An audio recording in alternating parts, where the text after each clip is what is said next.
জন্য প্ল্যান করতেছেন বা সুইডেন বর্তমানে আছে, তো এই জিনিসটা জানা খুবই ইম্পর্টেন্ট যে কাজে থাকা অবস্থায় যদি আপনি অসুস্থ হয়ে পড়েন তখন আপনার করণীয় কি বা আপনি কী কী সুবিধা পেতে পারেন বা কোন জিনিস করা যায়, বা আপনার কাজে অসুস্থ হয়ে যান কাজ কি চলে যাবে। সো এইগুলা নিয়ে আজকের ভিডিও, আশা করি আপনাদের অনেক কাজে আসবে। সো যারা আমার চ্যানেলে নতুন প্লিজ সাবস্ক্রাইব করবেন আর ভিডিওটা শেয়ার করার চেষ্টা করবেন, যাতে নতুন আরও যারা আছে ভাই বোন যারা আছে নতুন যারা সুইডেন আসবে বা আসে তারা জানতে পারে।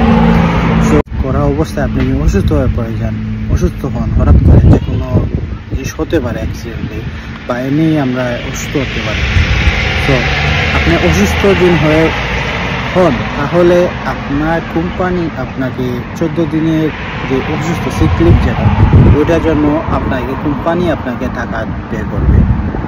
যে 14 দিনে একটা নিয়ম আছে, নর্মাল অসুস্থ হলে যে জ্বর সর্দি কাশি বা এমনি শরীর খারাপ হলে তখন আপনার কোম্পানি কিন্তু 14 দিন পর্যন্ত আপনাকে টাকা দিবে, আপনার বেতনের 80 থেকে 85% আপনার টাকা দিবে। সো এটা ডিপেন্ড করে আপনি কোন কোম্পানিতে কাজ করবেন বা কোন জায়গায় কাজ করবেন। যদি আপনার টাকা প্রয়োজন হয়, ধরেন বাসাতে টাকার প্রয়োজন হয়, তখন আপনার যে জিনিস লাগবে ডাক্তারি একটা সার্টিফিকেট লাগবে যে আপনি এতদিন পর্যন্ত আপনার রেস্ট করতে হবে আপনার অসুস্থতার কারণের জন্য।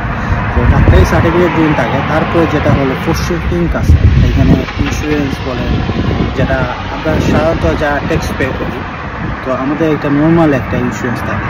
আমরা চাইলে প্রাইভেট একটা ইন্স্যুরেন্স করতে পারি, বা আমি যদি কাজ করা অবস্থায় বা কাজে থাকা অবস্থায় অসুস্থ হয়ে পড়ি তখন কিন্তু ওই প্রসেসিং কাজ থাকে, যেটা আমরা যে ট্যাক্স দিই ওইটা থেকে আমাদের কিন্তু একটা ইন্স্যুরেন্স থাকে। তো ওরা আপনাকে 85% টাকা আপনাকে পে করবে। ওইটা ডিপেন্ড করে আপনি কতদিন টাকা লাগবে, কী করতে হবে সম্পূর্ণ এটার উপর।